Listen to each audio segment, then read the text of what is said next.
Gandhi's Passion: The Life and Legacy of Mahatma Gandhi by Stanley Wolpert. On March 12th, the owners lifted their lockout and tried to lure the striking workers back to their mills by repeating their offer to raise wages by 20%. Gandhi firmly rejected the offer, again insisting on 35%, keeping the oath he had asked every striker to take. In another attempt to divide and conquer, Ambalal invited Gandhi to move into his house that same day. Gandhi refused even to consider doing so as long as the struggle continued. Some workers, of course, were tempted to return to the now open mills, and Ambalal charged that they were being forcibly prevented from doing so, supposedly intimidated by bullies. But Gandhi offered personally to escort any striker to work if he asked for such protection. None did. All remained faithful to their pledges. 3 days later, Gandhi heard that some of the strikers complained that he and Suya Behan came and went in their car. They eat sumptuous food, but we are suffering death agonies. Attending meetings does not prevent starvation. That evening, he announced his decision to fast until the strike ended. 3 days later, on the morning of March 18, 1918, the mill owners agreed to raise their wages by 35%. At a meeting attended by thousands of workers and held under the same tree where they had met daily for 3 weeks, Gandhi announced the settlement. That evening, Ambalal invited Gandhi to a celebration in the huge compound outside his home. Sweets were distributed to workers, and Gandhi, as did Ambalal, spoke briefly. I hope you will always maintain peace. All I ask is that both owners and workers should utilize my services to the full. No sooner had he finished with Ahmedabad than he focused his full attention on Kheda. The annual crops had partially failed and famine conditions were approaching, but the government had, for the most part, refused to suspend revenue demands. Only one village out of 600 was granted full revenue suspension, and only 103 villages were allowed to pay but half the crop shares assessed by collectors. In early February, Gandhi appealed to Bombay's governor to suspend revenue collection in the entire district until a proper investigation of the crop yield could be assessed by representatives of an independent committee made up of the people as well as officials. In mid-February, he visited Kheda, first informing the British commissioner of his intention to do so. If you wish to send any representative of yours with me during my inquiry, I shall have no objection. The British Commissioner, F.G. Pratt, sent no escort with Gandhi, nor did he agree to suspend the collection of revenue. A month later, 4 days after ending his struggle in Ahmedabad, Gandhi wrote the commissioner one last time, requesting the suspension of revenue collection prior to launching Satyagraha in Kheda. The commissioner again refused. On March 22, 1918, Gandhi announced Satyagraha at a meeting attended by some 5,000 peasants at Nadiad. The occasion which has brought us here is so important that it will be enshrined in your memory forever. He passionately told them, all nations which have risen have done so through suffering. If the people have to sacrifice their land, they should be ready to do so and suffer. To refuse a thing firmly in the name of truth, that is Satyagraha. He drafted a pledge for those who agreed to take it, cautioning them to remember that a pledge once taken in God's name must never be broken. Some 200 people signed the pledge that day. More later. A struggle was thus launched that would not end until early June. That March, he spoke again on the virtues of India's ancient civilization, contrasting it to the evils of the West. That European civilization is satanic, we see for ourselves. An obvious proof of this is the fierce war that is going on. If we can ensure the deliverance of India, it is only through truth and non-violence. Love is a rare herb that makes a friend even of a sworn enemy, and this herb grows out of non-violence. We should love all, whether Englishmen or Muslims. So long as we do not have unshakable faith in truth, love, and non-violence, we can make no progress. Satyagraha intensified in April. Gandhi urged the Kheda women to stand by their husbands, following them if need be into prison. Our goods are being attached and buffaloes taken away, he acknowledged, arguing that hardships such as these purify us as fire purifies gold.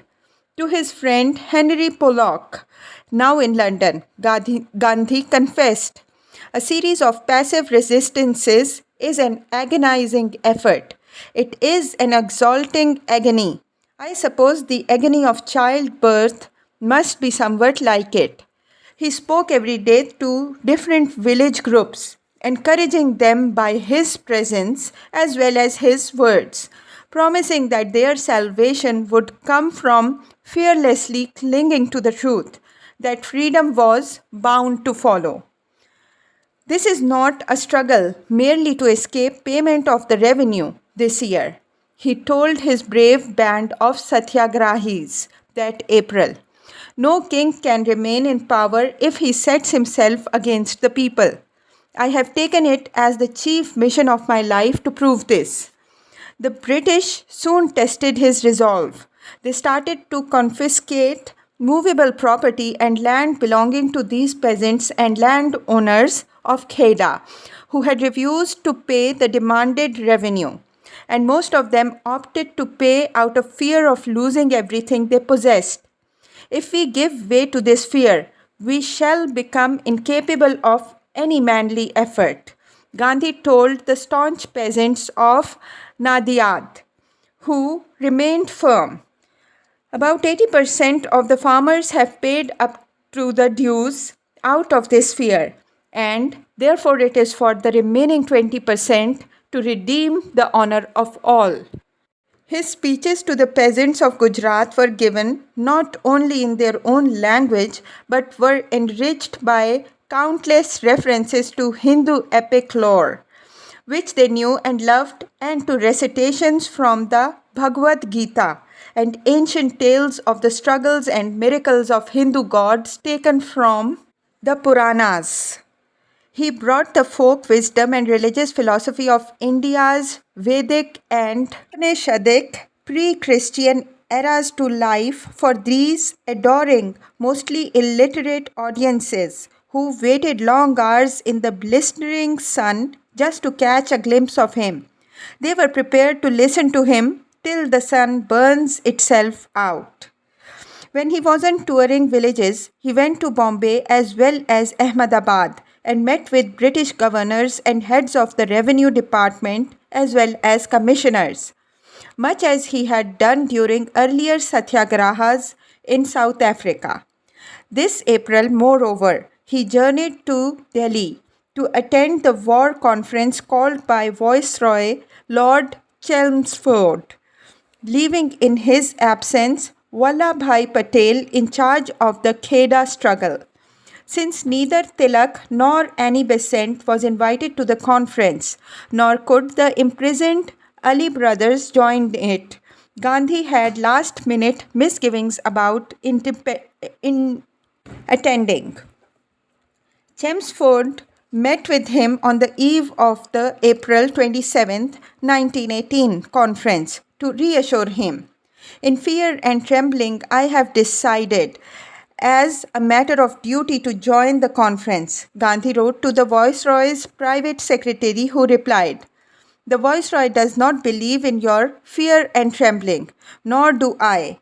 His Excellency is very glad indeed to hear that you will join. Gandhi seconded with all my heart. The conference resolution supporting the war effort and recruitment in every possible way. He then freely offered his other services to the Viceroy. Because I love the English nation and I wish to evoke in every Indian the loyalty of the Englishman.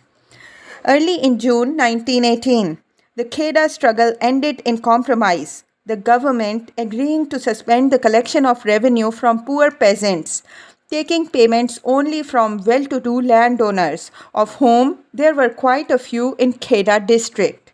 Thus the people's prayer has at last been granted, Gandhi publicly announced, though he felt the settlement was without grace and without dignity. Yet the struggle brought attention to Gujarat and an awakening among the peasants. He argued, the beginning of their true political education, that the salvation of the people depends upon themselves, upon their capacity for suffering and sacrifice. A week later, Gandhi spoke to the peasants of Diad to urge them to enlist in the army. 500,000 men were required from India, he explained, and to receive military training was the stepping stone to acquire home rule.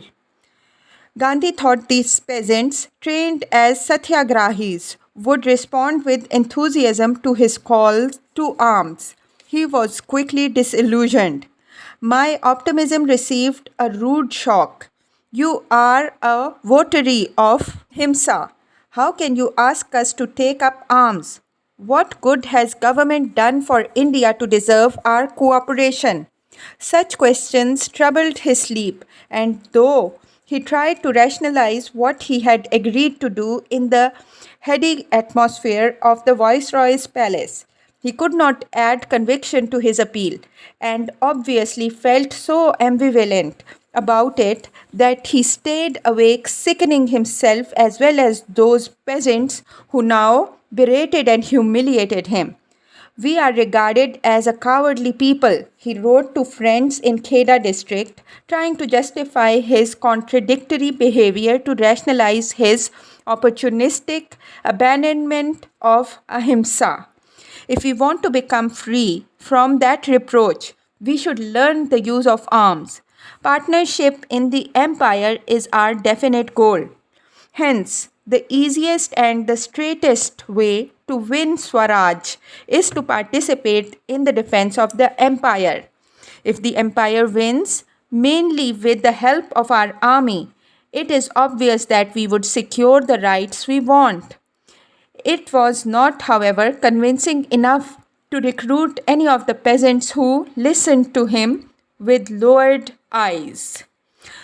I very nearly ruined my constitution during the recruiting campaign. Gandhi recalled of those depressing days and sleepless nights. The devil had been only waiting for an opportunity. Dysentery appeared in acute form. Whilst I was thus tossing on the bed in pain in the ashram, Vallabhbhai Patel brought the news that Germany had been completely defeated and that the commissioner had sent word that recruiting was no longer necessary. The news that I had no longer to worry myself about recruiting came as a very great relief. Gandhi now recovered swiftly from what he recalled as the first long illness in my life, during which he felt I was at death's door. With the Allied victory in November 1918, India naturally expected something close to freedom as their just reward for all the support in men and material rendered to Great Britain. Instead of dominion status, however, an extension of the martial law was carried through the Viceroy's Legislative Council over the opposition of every Indian representative serving on it. Justice Rollat, the Viceroy's legal member, had completely forward a study on the dangers of sedition and terrorist action. In consequence, he requested a 6-month extension of the Defense of India Acts passed in 1915. Those black acts, as Gandhi would call the roulette bills, were indeed passed roughshod over all opposition, as Jinnah so eloquently put it before resigning, by an over-fretful and incompetent bureaucracy which is neither responsible to the people nor in touch with the real public opinion. Roulette bills were but a stray example of lapse of righteousness and justice. I should not mind them, but when they are clearly an evidence of a determined policy of repression, civil disobedience seemed to be a duty imposed upon every lover of personal and public liberty, Gandhi wrote. For myself, if the bills were to be proceeded with, I feel I can no longer render peaceful obedience to the laws of a power that is capable of such devilish legislation. He marshaled his strength, preparing himself now to fight the greatest battle of my life.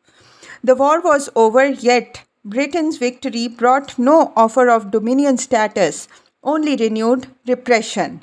So Gandhi, along with most outraged Congress leaders, girded themselves for what would surely be but a short struggle to complete Swaraj.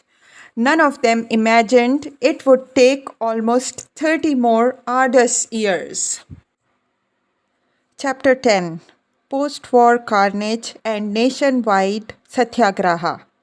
On February 24, 1919, Gandhi cabled Viceroy Chelmsford, offering him the opportunity to reconsider the government's decision to enact the Rowlatt Bills, or so-called Black Bills, extending martial law. If enacted, Gandhi promised to launch Satyagraha, personally encouraging his followers to commit civil disobedience of such laws. Gandhi noted he was well aware of the seriousness of the proposed step. 50 of his followers signed a pledge the next day to disobey the bills. At about the same time, Gandhi also started his Satyagraha Sabha Society, daily recruiting more volunteers to help him launch an effective protest and gathering signatories to the Satyagraha pledge. In sending copies of his pledge to the press, Gandhi wrote that this was probably the most momentous step in the history of India. Gandhi went to Delhi in early March for a last meeting with the Viceroy. Neither man changed the other's mind. An Englishman will not be argued into yielding. He recognizes moral force and, perhaps even against his will, yields to it. It is this moral force we are employing, and if it is genuinely moral, we shall win. On March 30th, 1919, police in Delhi opened fire at anti-Rowlatt protesters, leaving several dead. This tragedy was but a mild portent of the carnage to come. Sunday, April 6, 1919, was proclaimed by Gandhi a day of national humiliation on which to protest enactment of the Black Bills. That morning, Gandhi went to Bombay's Chowpatty beach to pray and fast. He was soon surrounded by devout Hindus. He exhorted them to take the Satyagraha pledge on Lord Rama's birthday, which would fall on April 9th. Devout Hindu Swami Shraddhanand had led the crowd, on which Delhi's police opened fire. Gandhi announced to the gathering that he had a telegram from the Swami reporting that 9 corpses had been recovered from that Delhi massacre site. No nation has ever been made without sacrifice. Passionate Gandhi told his followers that morning on the beach. This is Satyagraha, not a bad beginning. The only thing the Swami's followers had done wrong in Delhi, however, was to demand the release of prisoners arrested at the station for their picketing. It is arrest and imprisonment that we seek, taught Gandhi. After prayers, he left the beach with some disciples to attend a mass meetings of Muslims being held at Grant Road in front of the mosque there. He was escorted up to the balcony and appealed to his Mohammedan brethren to join the Satyagraha movement in large numbers. Satyagraha was their best hope to unite India's two great communities. Gandhi told them, thanking his Muslim comrades for inviting him to speak to their public at their sacred place. While Gandhi's enthusiasm grew as his new Satyagraha campaign gathered in popularity and momentum, most other leaders of the Congress watched cautiously and did not join him. Home Rule leader Annie Besant and moderators like Vacha and Srinivasa Sastry feared further violence. Jinnah also remained unconvinced by Gandhi's rhetoric, though he felt just as negative about the Rowlatt Acts and had been the first member of the Viceroy's Legislative Council to resign his seat in principled protest against them. Gandhi's revolutionary mystic methods, however, were so foreign to his temperament and approach to political problems that he could only view them with growing alienation and trepidation. So when Gandhi invited him to join his Satyagraha Sabha, Jinnah refused. Gandhi's extreme program attracted the inexperienced and the illiterate and caused further division everywhere in the country. What the consequence of this may be, I shudder to contemplate. I do not wish my countrymen to be dragged to the brink of a precipice in order to be shattered. Gandhi's faith in his method, however, only increased as protest after protest was mounted in defiance of British laws. On April 7, 1919, he published an unregistered newspaper, Satyagrahi, in which he issued instructions on how best to court arrest. He urged his followers never to object to punishment nor resort to fictitious practices. Defiance must always be non-violent and open. It was in the Satyagrahi that Gandhi called upon all Indians to destroy all foreign clothings in our possession. He called Swadeshi a religious conception and a natural duty for all Indians, and the boycott of British goods was its counterpart, to remain in full effect until the Rowlatt Acts were withdrawn. Here too, he published his vow of Hindu-Muslim unity, which called upon members of both great communities to unite in one bond of mutual friendship. The vow reflected Gandhi's philosophy and read in part, with God as witness, we Hindus and Mohammedans declare that we shall behave towards one another as children of the same parents. We shall always refrain from violence to each other in the name of religion. A noble dream. Unfortunately, a futile vow.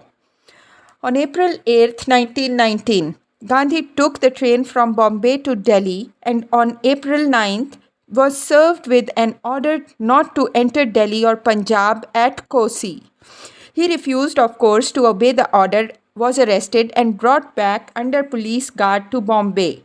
As the news of Gandhi's arrest spread through Bombay, however, riots broke out. Crowds threw stones at British buildings and violently obstructed tram cars. This is not Satyagraha, Gandhi warned as soon as he learned of the violence. If we cannot conduct this movement without the slightest violence from our side, the movement might have to be abandoned. The violence of his followers, however, paled in comparison to the response of British India's police and soldiers.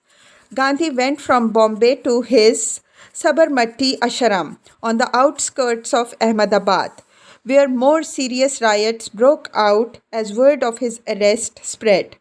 Before he could calm the crowds, some 50 people were killed and 250 wounded.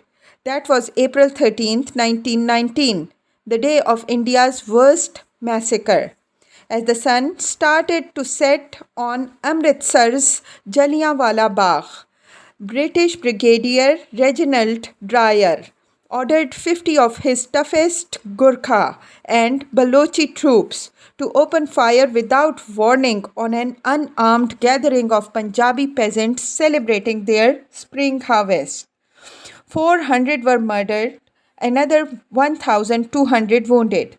As their ammunition ran low, the troops withdrew without caring for any of the wounded or calling for any medical assistance. Martial law was imposed over the entire province of Punjab, and so news of the Amritsar atrocities was slow to escape, leaving Gandhi and the rest of India oblivious of its magnitude for many months. With no reference to Jallianwala Bagh's butchery, therefore, on April 14th, Gandhi wrote his apology to Fay, the Viceroy's secretary. He had found Ahmedabad a city of lawlessness bordering on Bolshevism, a matter of the deepest humiliation and regret for me. Later that day, addressing 10,000 people who walked to his ashram to hear him speak, Gandhi said he was ashamed of the violence that had disgraced Ahmedabad for the past few days. Satyagraha admits of no violence, no pillage, no incendiarism, and still, in the name of Satyagraha, we burnt down buildings, stopped trains, cut off telegraph wires, killed innocent people, and plundered shops and private houses. Gandhi passionately decided, as penance for these violent insults to Satyagraha, to fast for 3 days, and confessed that unless the violence in Ahmedabad stopped, he would no longer find life worth living. He returned to Bombay on Friday and found the situation there so volatile that he announced his decision temporarily to suspend civil disobedience on April 18, 1919. 3 days after his scrupulous act of suspension, he learned of the savage behavior of Punjab's martial authorities, where the public whipping of men caught walking rather than crawling to their homes on certain streets in Amritsar had been ordered in the ugly aftermath of Dyer's horrendous massacre a week earlier. Such whipping would arouse gravest indignation. Gandhi wired Maffei. Hope there is some explanation that would remove all cause of anxiety. There was, however, none.